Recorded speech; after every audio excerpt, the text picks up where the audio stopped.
All right. Well, our friends down in Utah, we're back for what I think is actually our last recorded session here, and we'll be in touch with specifics about finishing out the course down there. Let me just say here, thank you for being patient with us as we tried to work out a new way of doing things and deal with all of the contingencies of this semester there and here with the weather and travel there and such.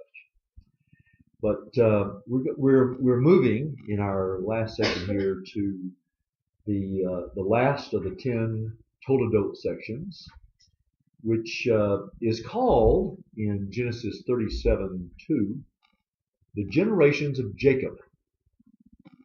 And I'm going to ask a rhetorical question as we begin. And when I say rhetorical, I mean that. I'm not going to try to answer it. It's just a thought question out there. But and it's a question actually we've raised before in other sections of Genesis with different people, and that is the star of this section is not Jacob, but Joseph. In fact, scholars call this the Joseph story. So why is it called the generations of Jacob? Well, we've seen it before with beginning at the end of chapter 11, the generations of Terah. Terah is not even mentioned again. It's Abraham. Abraham is the star. So why is it called the generations of Terah? There must be a reason, and there is. But again, rhetorical question, and we're gonna move ahead. Let me do something that we have not done a lot in the book of Genesis, partly because it doesn't quite work in other parts of Genesis. You almost have to work your way through it verse by verse and chapter by chapter. But the Joseph story really is a kind of self-contained unit. And I mean, one of the evidences of that, I suppose, is that movies have been made about this. The Prince of Egypt, and of course that gets on in Exodus. But it is a kind of self-contained story. It's almost a book by itself. And there are, as has often been noted, there are some similarities between and we're going to refer to it this way, as the Joseph story. Between the Joseph story and some of the other accounts or narratives that we've had in Genesis, like Jacob in Mesopotamia. There is, for example, I'm not going to try to be exhaustive about this, but there is, for example, the similarity of a long sojourn in a foreign place. Of course, we've seen this shorter periods with Abraham in Egypt, and of course Jacob, obviously, in Mesopotamia, and Joseph in Egypt. There is the theme of estrangement and reconciliation. We've seen that with Isaac and Ishmael. We saw it with Jacob and Esau. And now we're going to see it with Joseph and his brothers.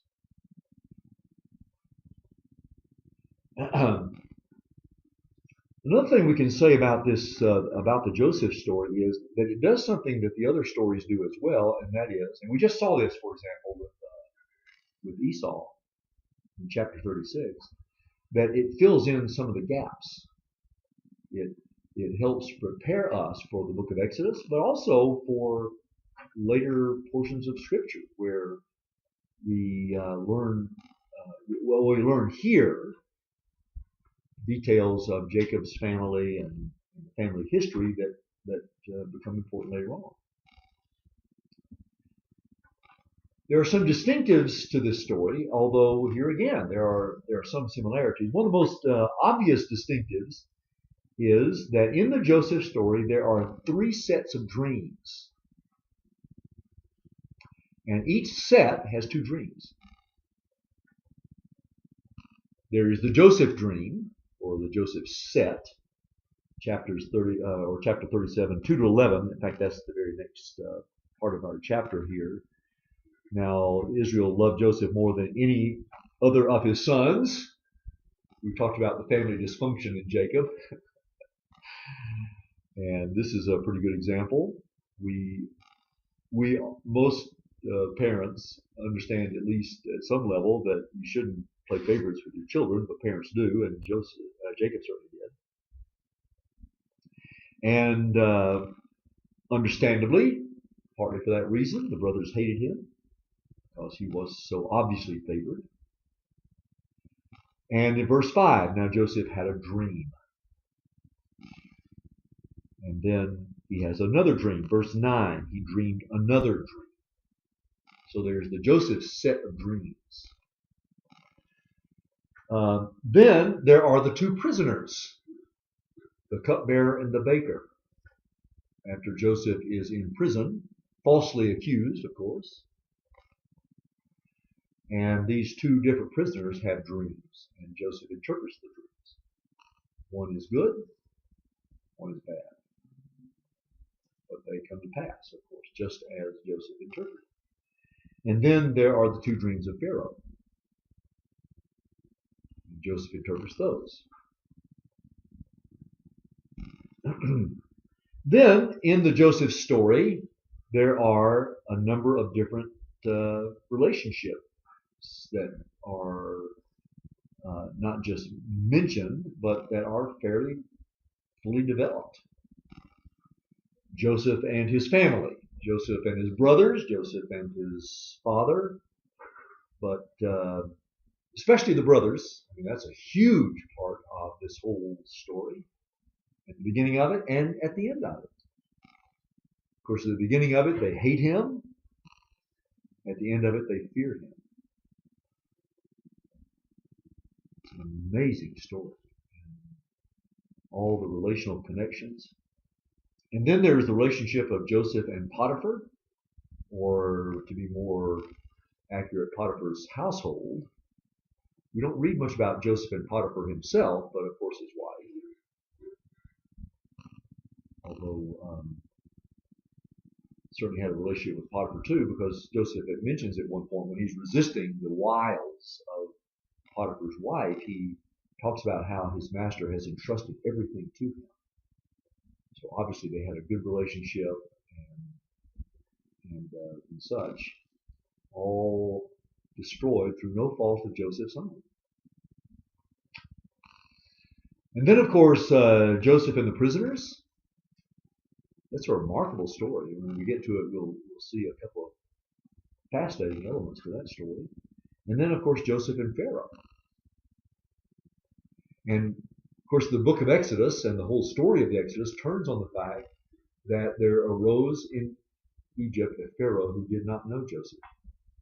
So that relationship and the memory of that relationship is gone. Okay?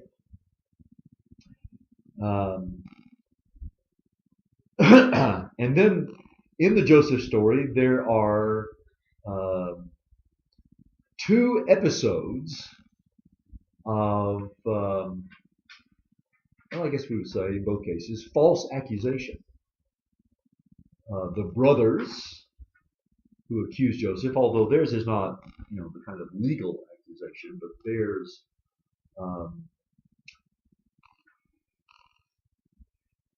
in their case, they simply despise Joseph. They can't stand him, and so they mistreat him. And false accusation the same way that that we would encounter in our world when a person is denigrated by someone who doesn't like them by saying something like, they're just a goody two-shoes. You think you're better than everybody else. So that's a kind of accusation, and that's what the brothers did to Joseph. You think you're better than everybody else. You think you're better than we are. Like the brothers of David when he comes to the Philistine camp, the camp of Saul with the Philistines in the Elah Valley, the brothers say, you just come to spy things out. Some kind of morbid curiosity you've got. So there's that episode of false accusation, and then of course there's Potiphar's wife, who accuses Joseph falsely. And what's interesting, in both cases, a piece of clothing is involved. The robe, which is the sign of his favor with his father, that then they bloody with an animal's blood, and innocent in their feigned innocence, take it to Jacob and say, "We found this. You know who belongs to this," and let Jacob draw his own inferences. And then, of course, with Potiphar's wife is the cloak that she grabs and he leaves behind. And that becomes evidence, Exhibit A, when, of course, it should be Exhibit A of his innocence, but it's innocent Exhibit A of his guilt. Fascinating stories. And then,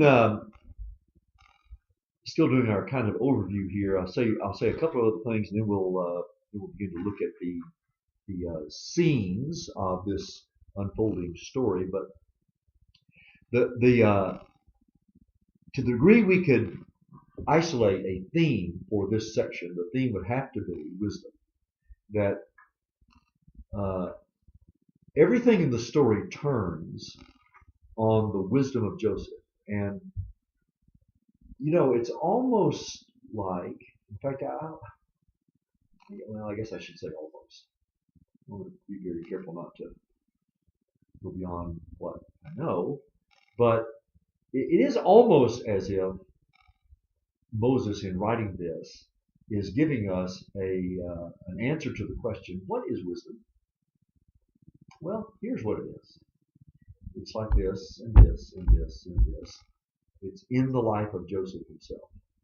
It's what we see in Joseph when he is falsely accused. What does he do?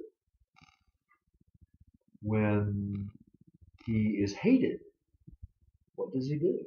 What does he say? When he has this tremendous opportunity before Pharaoh to interpret the dreams, what does he say? How does he say it? It's fascinating. It absolutely is fascinating. There's such tremendous lessons to be learned about wisdom. And then finally, sometimes Joseph is thought of as a messianic figure. And, well, he is in a way. I mean, he is not, so far as I know, in Scripture ever referred to in that way. I mean, not like, in the book of Hebrews, we are told that Christ is a high priest after the order of Melchizedek. So there's a messianic element to Melchizedek that is spelled out. Christ is like Melchizedek. Well, how? In what way is Melchizedek messianic? Well, we don't have that for Joseph. We don't have a place in Scripture that says Jesus is something or other like Joseph. But what we are told, and I might even ask you to turn there to the 7th chapter of Acts. In the 7th chapter of Acts, we have Stephen's famous speech or sermon. It's his defense against his own false accusations that have been made against him. And we are told earlier in the 6th chapter that they could not withstand the wisdom and the spirit with which he was speaking, and they tried to raise people to accuse him. Secretly instigated men who said, "We have heard him speak blasphemous words against Moses and God." So whenever Stephen has the chance to defend himself to the council, the Sanhedrin, his defense is, "I am not speaking against Moses and God." And here's the evidence. And one of his evidences is Joseph. And he says beginning in verse 9, "And the patriarchs," of course the sons of Jacob, 12 patriarchs, "jealous of Joseph, sold him into Egypt."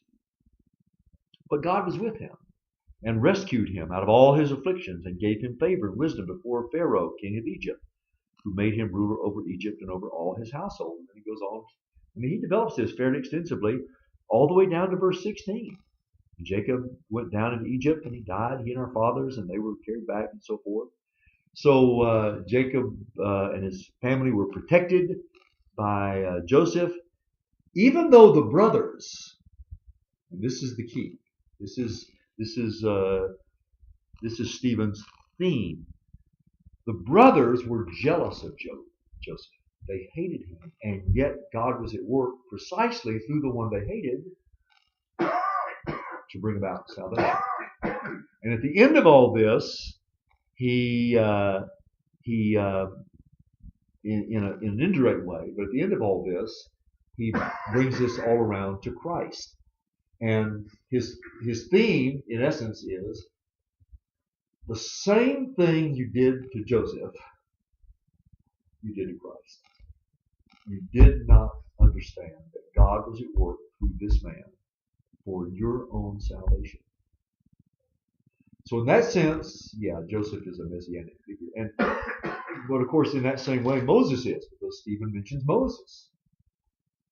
Moses thought his people would understand, but they didn't. And they grumbled and murmured and complained against him, just as they murmured and complained against and criticized Jesus. So in that sense, yeah, Joseph is messianic because he was misunderstood, accused, falsely accused, mistreated, even though he was the one God chose to provide for his people. Well, okay, let's, as best we can in about 40 minutes, let's see what we can do with these chapters. Again, we have an outline here. And let me just take chapter 37 first. And of course, what we have, I've already mentioned the two dreams. And the heart of this chapter is that God himself is choosing Joseph for some great purpose. Now, if we were brand new to Genesis and we didn't know the rest of the story, we would not know why God's choosing Joseph. But he is, and that's what we know here. God is choosing Joseph, and the brothers don't accept it. They detest the idea, the dreams, and I have to be careful here because I keep wanting to psychoanalyze this passage. I've always had a lot of questions about this passage. We've already seen Israel love Joseph, that is, Jacob loved Joseph more than other sons, because he was the son of his old age. We can understand why, but still, it's not right. And his brothers saw this, and they hated him and could not speak peaceably. So, at least initially, their hatred wasn't so much because of Joseph, but because of Joseph's father, their father. Okay. But Joseph winds up, whether wittingly or unwittingly, throwing gasoline on the fire. He had the dream, and when he told it to his brothers, we have to be very careful not to say what Scripture doesn't say. But it is interesting to me that the phrasing here is, when he told it to his brothers, as if to suggest there's a cause and effect relationship. Joseph didn't keep the dream to himself. He dreamed this dream and told it. And when he told it, they hated him even more. What was the dream? Well, the dream was, we were binding sheaves in the field, verse 7, and behold, my sheaf arose and stood upright, and your sheaves gathered around it and bowed down to my sheaf. And here again, I don't want to read into it, but man alive, Joseph had to know, of course, that his brothers despised him.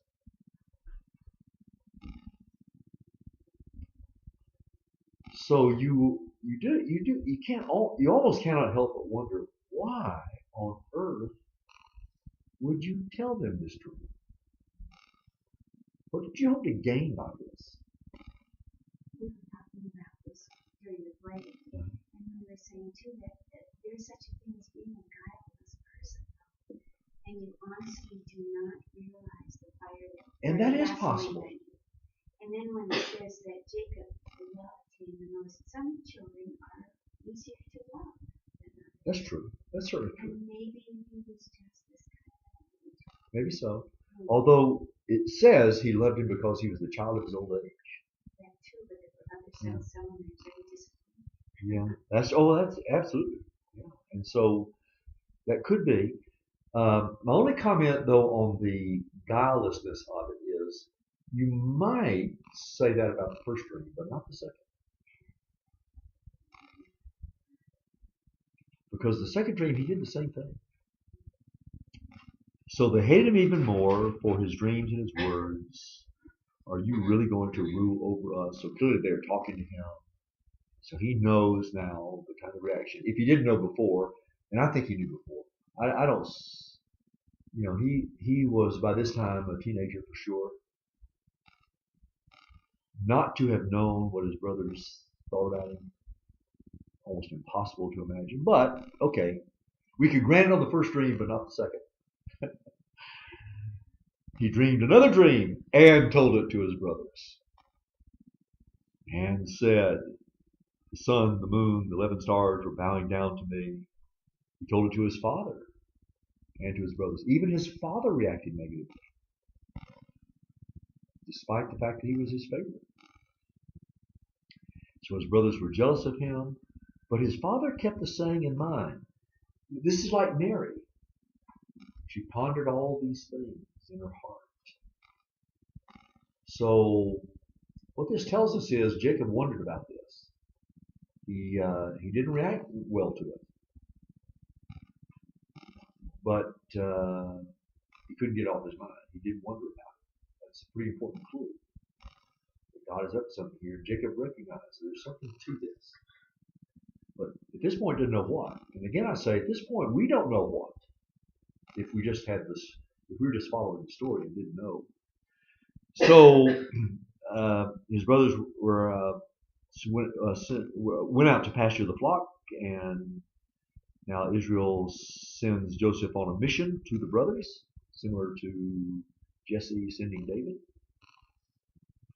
And Joseph is ready and willing, which, this probably tells us something too about Joseph that confirms what we see about him later on. For a man to do what he did, to be second in command in Egypt and basically manage a whole country, be the chief operating officer for a whole country, he had to have a lot of personal strength. He had to be a man of some self-discipline and courage. So he now knows that his brothers despise him, but his father says, "I'm going to send you to the brothers." And Joseph says, "Here I am." Pretty bold. And without even knowing what the mission is, so now Jacob tells him, see if it's well with your brothers and so forth. My response almost, if I were Joseph, would be something like, who cares if they're well? I hope they're not. Anyway, he had to do that. So he sent him and even has to search for them. And he doesn't give up easily. He asks about them and finds them, tracks them down, does a little detective work, finds them. So Joseph went after his brothers and found them at Dothan. By the way, there's a Dothan, Alabama, name for this place, way down south in the sawgrass country of Alabama. So they saw him from afar. Maybe the coat gave him away, and conspired before he even got there. We know the rest of the story, of course. It plays out that Reuben, and haven't we seen this before? We saw it with Esau. We've seen it with others. There's mixed motives. Reuben was not a nice man. violated his own father's marital bed, committed sexual sin, and yet had a mind to save Joseph, to keep this from happening. But it does happen. He is sold to a band of Midianites, also called Ishmaelites. And we don't have time to delve into that, but there's a reason for that. But at any rate, he's sold into slavery, taken to Egypt in a caravan. The brothers assume, of course, they're never going to see him again. That's that. Problem solved. They take the cloak with the blood to Jacob, and Jacob draws his own conclusions. So they lie without, they do say something, but they lie without. Well, they told the truth and they still lied through their teeth.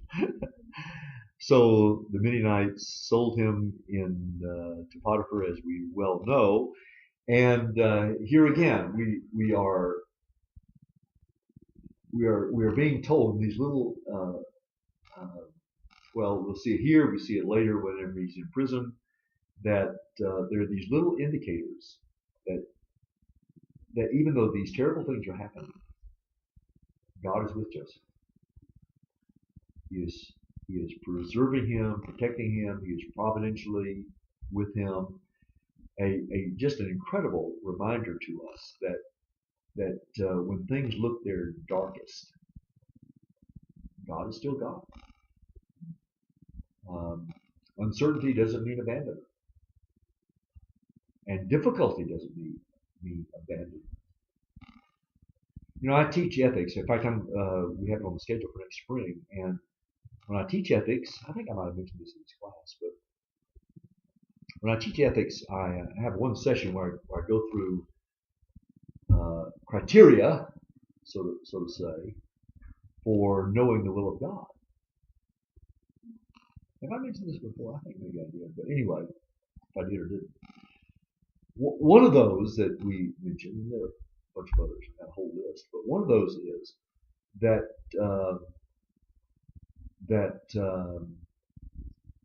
salubrious experiences do not prove the will of God. In other words, just because things seem to go well, that doesn't mean it's God's will. And the converse is true. Just because things seem to be going badly doesn't mean that it's not God. That doesn't mean that it's not God's will. So salubrious experiences don't prove the will of God, and difficult experiences don't disprove it. Joseph is a case in point. Okay, then in chapter 38, we can't take long with this, but chapter 38 we have this rather remarkable kind of, well, it almost seems like an intrusion. This chapter on Judah and Tamar.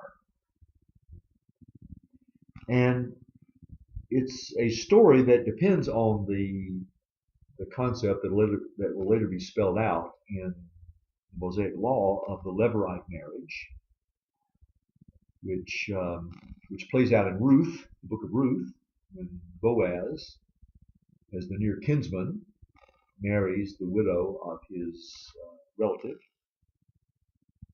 Well, that's the case here. There is Judah has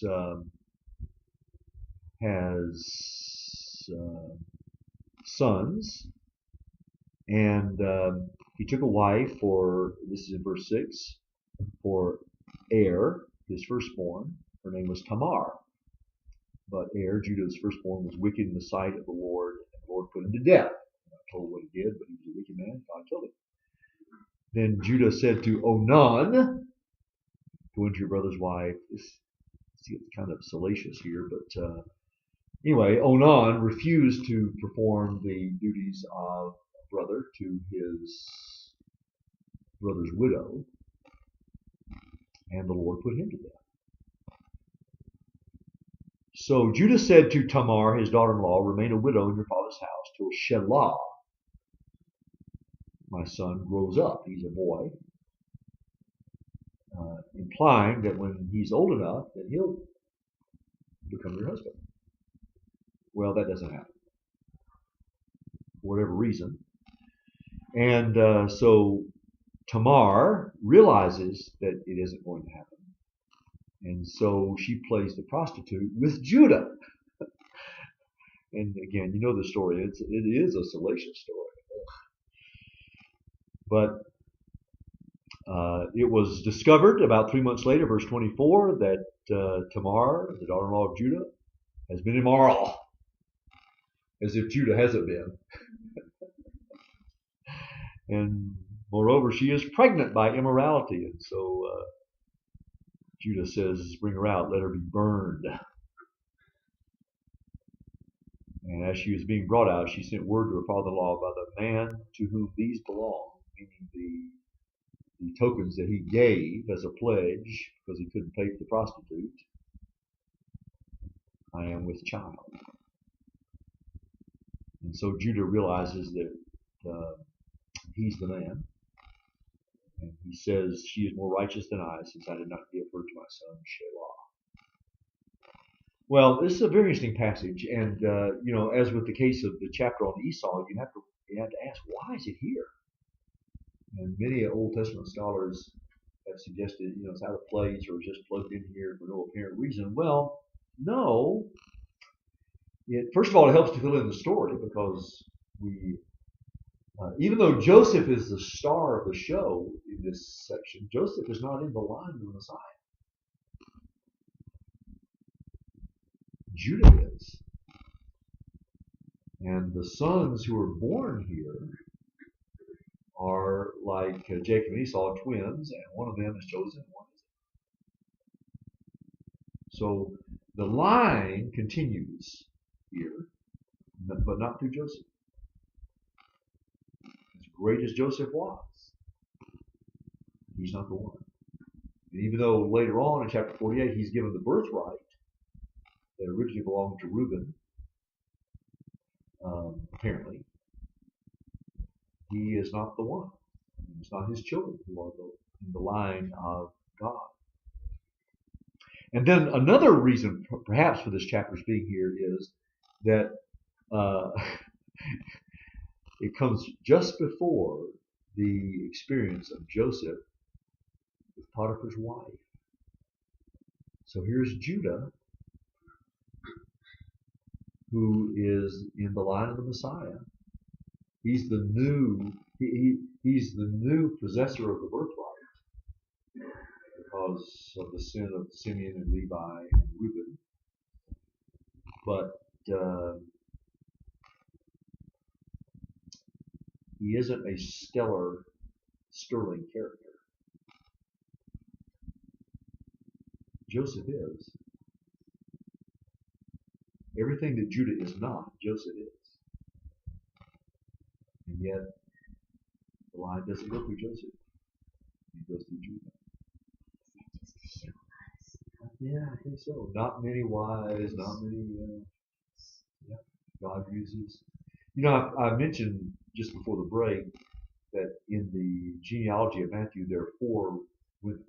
Only 4 women. And all 4 have a question mark. Bathsheba, Tamar, Ruth, and Rahab. Those are the 4. As if God is saying to the Gospel of Matthew written to the Jewish people, God is saying to the Jewish people, don't be so proud and puffed up with your Jewishness. Look at the line of David. And you yourselves know that the Messiah comes to the line of David, but look at the line of David. Who's in that line? Yeah, that's right. Well, then there's Joseph and Potiphar's wife, and that story is so well known that I don't think we probably need to say anything. We just know Joseph was evidently not only capable but also a good-looking young guy, and this is a story that's been told many times in history, and many a Christian man has fallen through precisely these kinds of circumstances. And I have wondered myself from time to time about verse 11 of this chapter, where it says, "But one day when he went into the house to do his work, and none of the men of the house were there in the house." I don't think, in my heart of hearts, I don't think that Joseph was playing with fire here. I don't think that. But it is kind of a reminder to us that Joseph entered a situation where he was unprotected. And,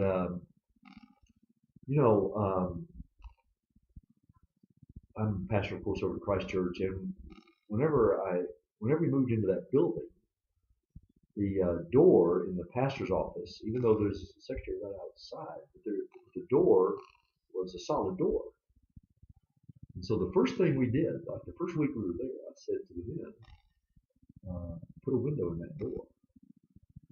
I don't ever want to be in a situation where somebody can speculate about what's going on behind the closed door. It's a window. Anybody can look in anytime. Well, anyway, I'm just maybe a little sensitive to that, but yeah, we don't even know if Joseph knew that they were there at that time. Exactly. She might have planned it that way. Yeah. Oh my goodness. She could have exactly arranged it so that nobody was there. Thinking, surely. Okay, well, we know the story. He is unjustly accused. Potiphar believes the worst. But, put yourself in Potiphar's place. Wow. She tells this story. She has the cloak. There's nobody there as a witness to corroborate his story, if he was able even to tell the story. And after all, he's a slave. And he's a young man. It's easy for Potiphar. I mean, Potiphar comes out of this. You can't make a judgment. He's kind of neutral. Understandable why he would have reacted this way. I've heard it said, and maybe this is speculating, of course, but that in those days he would have had every right to put Joseph to death rather than to put him in prison. So it makes one wonder if maybe he didn't know his wife a little bit. Right. Maybe suspected or at least wanted to give Joseph. Yeah, a little. Yeah. He's been good. He's never, to my knowledge, he's never done anything to. Yeah, we don't know, but still, the Lord was with him again. I think you're the one who told us that later Joseph was Potiphar's boss. Yeah, that's right. And everybody else is, except Pharaoh's. So at the end of chapter 39, the keeper of the prison, he's now in prison, and Cream rises and Joseph rises. Of course, it's a combination of great gifts and godliness, but also God's favor that he puts him in places where his gifts can be seen. So it's not just that Joseph has ability. So we read in verse 21 specifically, the Lord was with Joseph and showed him steadfast love and gave him favor in the sight of the keeper of the prison. And the keeper of the prison put Joseph in charge, just as Potiphar had done. In fact, we see this 3 times. Potiphar's house, in the prison, and with Pharaoh. Joseph is put in charge of everything. By the way, as someone who has had a little experience over the years,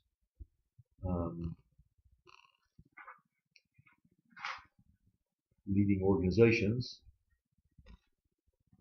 I can testify what an incredibly wonderful thing it is to have people who can be in charge of parts of the organization and you don't have to worry about it. That's an unbelievable blessing. Well, the keeper of the prison paid no attention to anything that was in Joseph's charge because the Lord was with him, and whatever he did, the Lord made it succeed. Well, now we come to the second set of dreams, the second kind of scene of Joseph in Egypt in the prison. And here again, God is at work in all these things. It happens in the providences of God that two of, and this is, you stop to think about it, this is rather remarkable, that into the prison would come two officials of the Pharaoh. So here are people who were accustomed to moving in circles of influence and power, serving Pharaoh personally. So there was a personal connection. You know, the saying is, no one is more than 6 people removed from anybody on earth.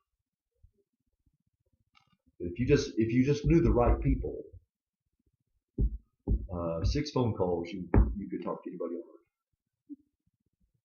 Now, I've never, yeah, because somebody knows somebody who knows somebody who knows somebody.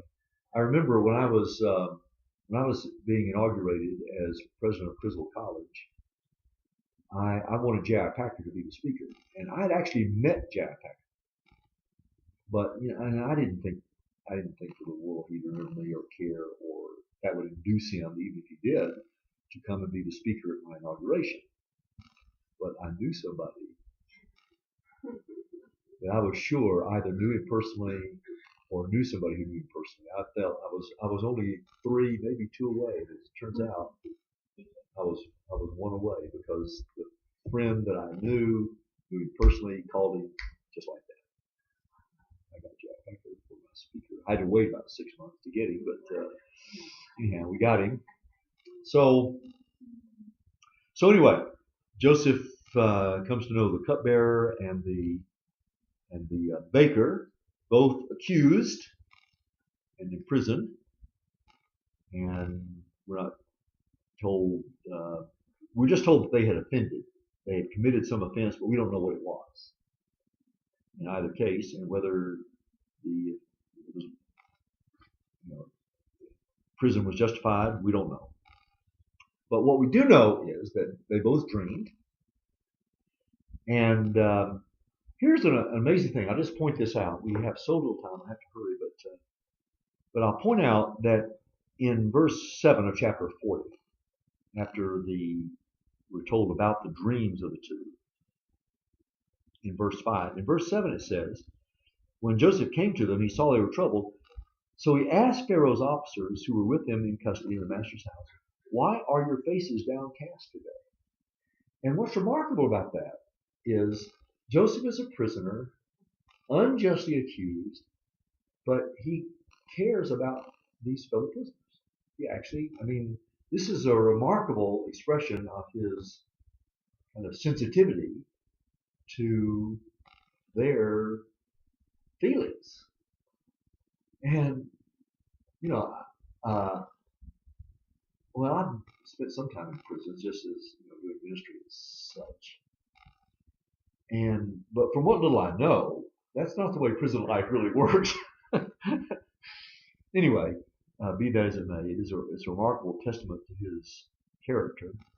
And so they mention the dreams that have troubled them, and Joseph says to them, and here again we see the character. He doesn't claim credit for himself. He gives credit to God. Do not interpretations belong to God? So tell me what they were. Another thing about his character here in this passage is that the dreams, as I said earlier, one is favorable, the one to the cupbearer, and the other one is unfavorable. To the cupbearer, he says, your dream is a kind of prophecy that you're going to be restored. To the baker, he has to say, your dream is a prophecy also that you're going to be hanged. That's a hard thing to say. Remember when Daniel has to interpret the dream of Nebuchadnezzar's banishment. And he says, would that this would happen to your enemies. As if to say, I wish I didn't have to tell you this. Well, that's Joseph's case here, but he doesn't flinch. He tells the baker the truth. As bad as the truth is, he tells it. I wondered about that. I don't want to try to psychoanalyze it, but it is quite a remarkable thing. our human nature is to kind of tiptoe around it. And I remember I had an uncle who died of leukemia way back, and I mean, I was raised by foster parents, so I was raised by old people. And this uncle who died was older than my dad even, so he was quite old. I knew him, but he was diagnosed with leukemia, and his wife and the rest of the family decided that they weren't going to tell him. That was back in the day when people sometimes didn't do that. Doctors didn't tell you. They held it from him. I knew. I was a teenager, and I knew he was dying of leukemia, but they didn't tell him. I can still remember hearing my parents kind of whispering in secret and such to keep Uncle Gordon from knowing. What a terrible thing for him. It'd have been better for him to know. And I think of that when I think about Joseph telling the baker the bad news. It's terrible news, but you need to know. Whatever you're going to do, get ready. Well, then, of course, chapter 41, we know that Joseph told the cupbearer, when you are restored, remember me, which the cupbearer doesn't do. So Joseph endures what most all of us endure at times, and that is a big letdown from somebody we counted on. So Joseph is forgotten. Verse 23 of chapter 40. Yet the chief cupbearer did not remember Joseph, but forgot. So once again, he is mistreated by his brothers, hated, sold into slavery. He is falsely accused. He's thrown into prison. And his one opportunity to escape seems to have gone by the boards. So Pharaoh has his dreams. Now the third set of dreams. Pharaoh's two dreams. And that's in the early part of chapter 41 down to verse 9. There was no one who could interpret them to Pharaoh. Of course, Egypt, like Mesopotamia, was full of wise men and dream tellers and so forth, but no one could tell the interpretation. So the chief cupbearer said to Pharaoh, I remember my offenses today. And he recounts the experience in prison. And a young Hebrew, verse 12, was there with us. And he interpreted our dreams. And it came to pass. So Pharaoh called Joseph. They brought him quickly, shaved himself, changed his clothes, makes himself ready to go into the throne room of Pharaoh. And earlier I mentioned that we see wisdom in the way Joseph handles himself before Pharaoh. And we're going to notice a couple of things here that are very significant. One, we've already seen. We saw it in prison. And that is, in verse 15, Pharaoh says to Joseph, I have had a dream. No one can interpret it. I've heard it said of you that when you hear a dream, you can interpret it. Verse 16, Joseph answered Pharaoh, it is not in me. God will give Pharaoh a favorable answer. And we just can't avoid the significance of this, that Joseph, for all of his mistreatments, and now he has, the biggest opportunity of his life.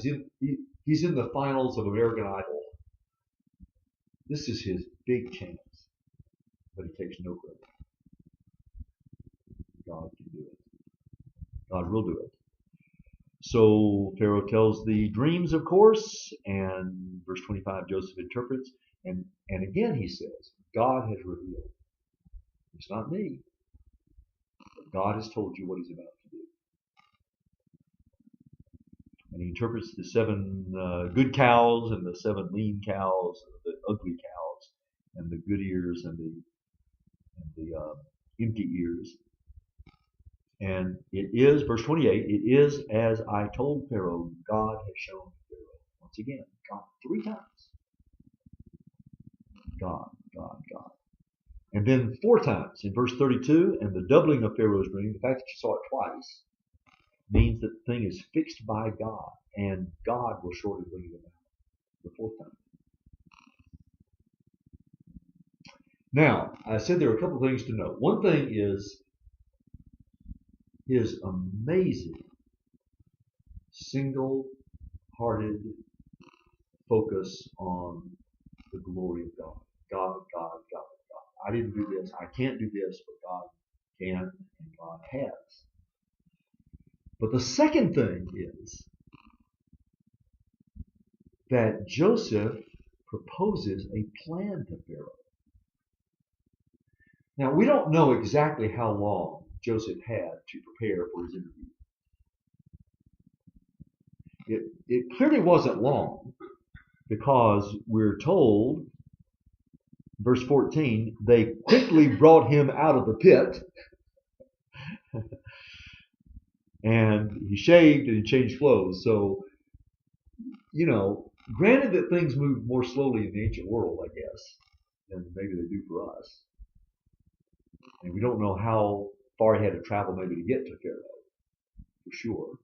We presume it's the same city, but we don't even know that absolutely for sure. But it happened quickly. So, my guess has always been probably hours, but no more. Anyway, a short time. And it is amazing that Joseph had a plan. And he could not really have devised this plan beforehand because he didn't know what the dream was, unless God had told it to him somehow. But that doesn't seem to be the case, because he does say God will interpret it. And then he hears the dream. So the implication is that Joseph himself has heard it for the first time. Verses in the New Testament where it talks about, don't worry about what you're going to say. Yeah, Right? it'll be given. It'll be given. Yeah, yeah. But the fact that he proposed a plan, and you don't know if he was thinking, I could be that man. Well, we don't know, but he says, let Pharaoh select a discerning and wise man and set him over the land of Egypt. We would like to think that he wasn't thinking of himself, that he was simply giving to Pharaoh good, sound, solid advice. You need somebody to manage these good years, to prepare for the bad ones. Not thinking that, having no idea that Joseph would, the Pharaoh would select him. So he even makes it specific. Let him appoint overseers to take 1/5 of the produce during the 7 good years, and you could do the math. That means there'll be an abundance left over even from the bad years. And so the proposal pleased Pharaoh and all his servants. And Pharaoh said to his servants, can we find a man like this in whom is the Spirit of God? Why do we need a job search? Who could be more discerning than this man who's before us? And of course, that's what happens. Well, one more thing I'll notice about Joseph, and then we'll go quickly to the brothers just for a few moments. But one more thing to notice about Joseph at the end of that chapter is I think quite remarkable, is that Joseph, of course, interprets the dream and gives glory to God. Joseph proposes a plan. However he developed it, we're not told, but he proposes a plan which Pharaoh accepts. But then, very important, Joseph does the job. He executes. He does his work well. And it's interesting to me that Scripture calls attention to that. Joseph was 30 years old when he entered the service of Pharaoh the king. By the way, this is one reason, among others, that many people find messianic implications in Joseph, is that he begins his ministry in Egypt about the same time as Luke says that Jesus began his ministry. And but it is remarkable that the writer calls attention to the fact that Joseph did the job very well. And it was exactly the plan he laid out. But he did it. So he was obviously a man of some real ability, but he was also a man of, what's the word I'm searching for here? He was thorough and conscientious. You know, I teach courses in leadership, and I kind of sometimes I laugh at that because it implies you know something about it. And I don't know if I do, but anyway, one of the things we always discuss in leadership courses is this distinction that is often made nowadays between leadership and management. You read this in books. You know, Stephen Covey says that managers put the ladder on the wall to scale the wall. Leaders make sure the ladder is on the right wall. Well, that sounds very clever, but it's really not quite accurate, because the truth is a good leader is conscientious. And a good leader has to make sure, even if you're not a detail person, and I'm not, but a leader has to make sure that the job is done right, not just that the right job is done. And Joseph is that kind of man.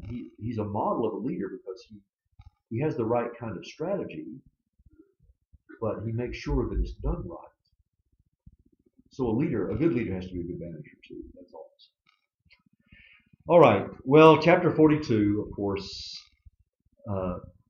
it's thanks to Joseph's doing his job well that the family of Jacob has some help forthcoming. Well, just to say it more accurately, it's the fact that Joseph does the job well that his family is saved. So there was famine in the land, of course, when the bad years come. You read at the end of chapter 41.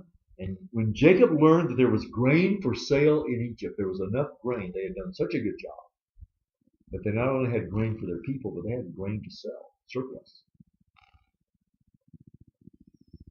So he says to his sons, "Why do you look at one another? I've heard there's rain." Of course, you know the story. They do go down.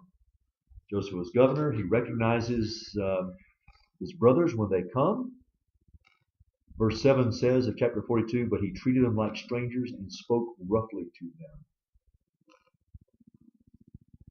So we learn, of course, as this unfolds, that Joseph is putting his brothers to the test to see if they will, if they have learned their lesson, to see if they have changed in any way. And of course, we know the outcome of it. We know that they have, because he basically puts them in the same position they were with Benjamin.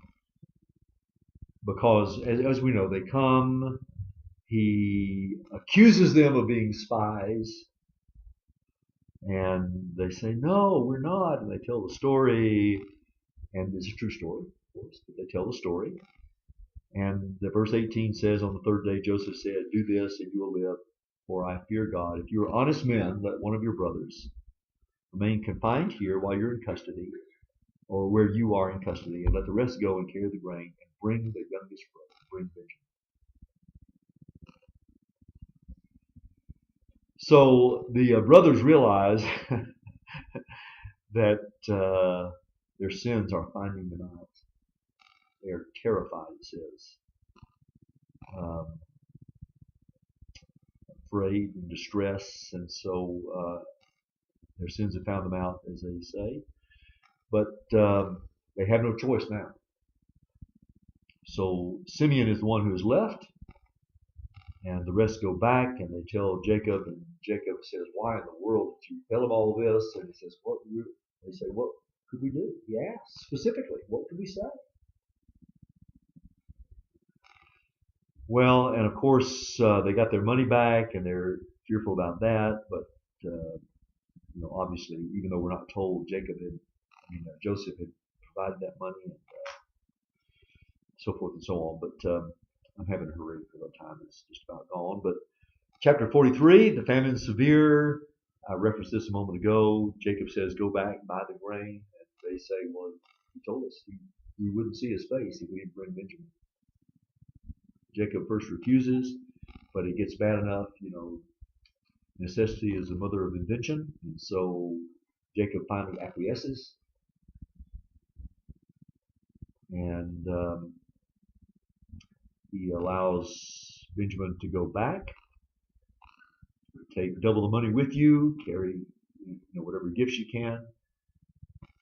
There in verses 11 through 14. So they did that. Joseph sees Benjamin and can hardly contain himself, as we know. I'm compressing it. Yes. Of course, the story then unfolds that they are going to make their way back, and Joseph hasn't revealed himself at this point, but he puts the silver cup and money in the sack of Benjamin, the youngest. So then he sends a posse, not a posse. He sends a contingent of soldiers to track them down. That's chapter 44. And they overtake them and accuse them of stealing. They protest their innocence, of course, because and their justification is, well, my goodness, we had that money before, we brought it back. We're obviously not thieves. And then they say, perfectly naturally, let it be as you say. This is verse 10 of chapter 44. He who is found with it, that is with the money, shall be my servant, and the rest of you shall be innocent. Verse 9 is what the brothers say, and the servant of Joseph says that the rest of you will be innocent. You can all leave. So they search, beginning with the eldest. And of course, that means they come to Benjamin's last and find the cup and the money. Oh my goodness. What an incredible story. And Joseph obviously had this well planned, well thought out. He knew basically what was going to happen. And it did. It unfolded just that way. And so this is where they are really put to the test, because the words of Pharaoh's guard was that the one who is found with the money, he becomes the prisoner. The rest of you are free to go. The same situation as with Joseph. Get rid of your problem and go. But this time they won't do it. They don't abandon Benjamin. So Judah pleads, offers to stand in the place. Remarkable, Judah does this, and of course the descendant of Judah is the one who does stand in the place of us. But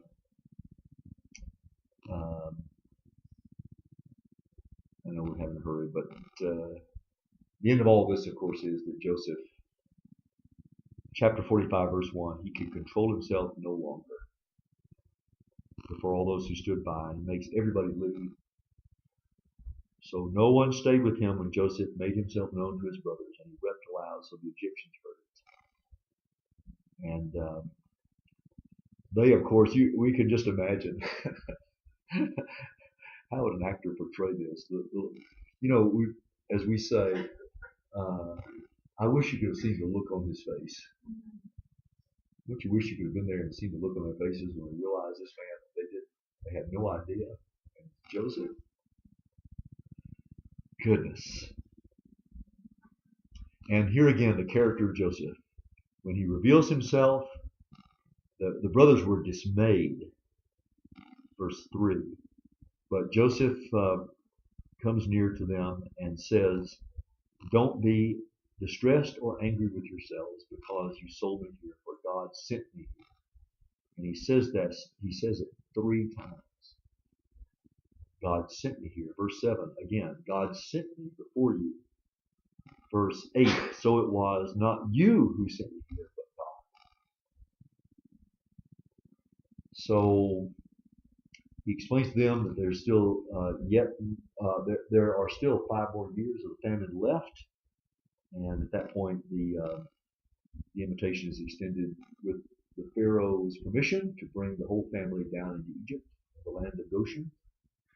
And there's a whole story behind how they got to be in the land of Goshen, this good land.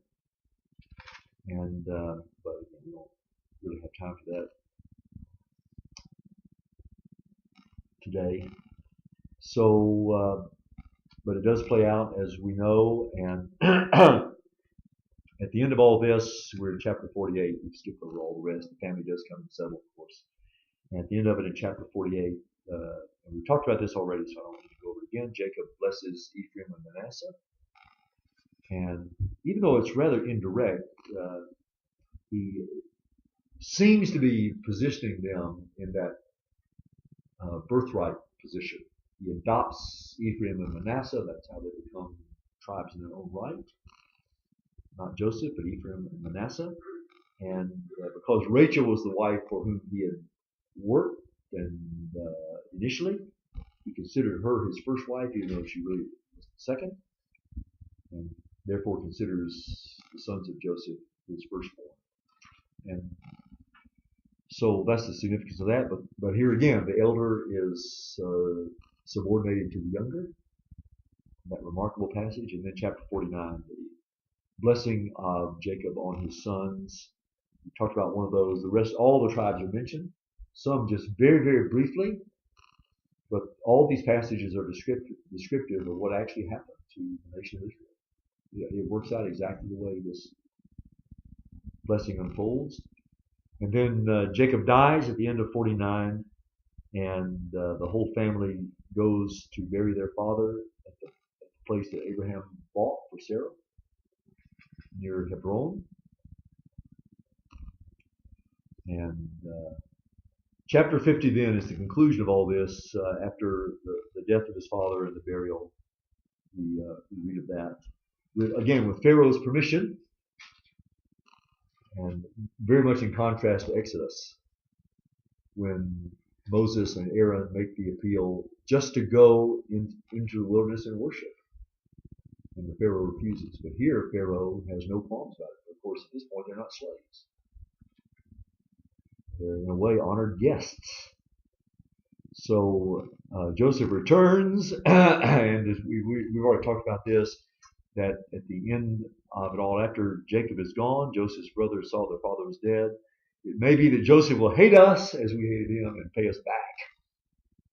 And that great line, one of the greatest lines in the Bible, verse 20, do not fear, for am I in the place of God? As for you, you meant evil against me, but God meant it for good, to bring it about that many people should be kept alive as they are today. So do not fear. I will provide for you and for your little ones. Joseph remained in Egypt, he and his father's house. Joseph lived 110 years. We saw Ephraim's children to the third generation. Also of Machir, the son of Manasseh, were counted as Joseph's own. We read about that earlier. And Joseph said to his brothers, I am about to die, but God will visit you and bring you up out of this land to the land that he swore to Abraham, Isaac, Jacob. Joseph made the sons of Israel swear, saying, surely God will surely visit you, and you shall carry up my bones from here. So Joseph died, being 110 years old. They embalmed him, and he was put in a coffin in Egypt. And as we saw, whenever they went out of Egypt, in the Exodus, they carried the bones of Joseph. What an incredible, incredible story. And the foundation laid for all the rest of God's history of salvation. Well, I see by the clock on the wall, boys and girls, that the Mickey Mouse Club is ended here. So once again, our warm greetings to all of you down in Utah. Sorry for the compressed nature of all this, but we trust that we're at least making a start to perfecting this system. So God's blessings, and Merry Christmas to you all, and to all, good night.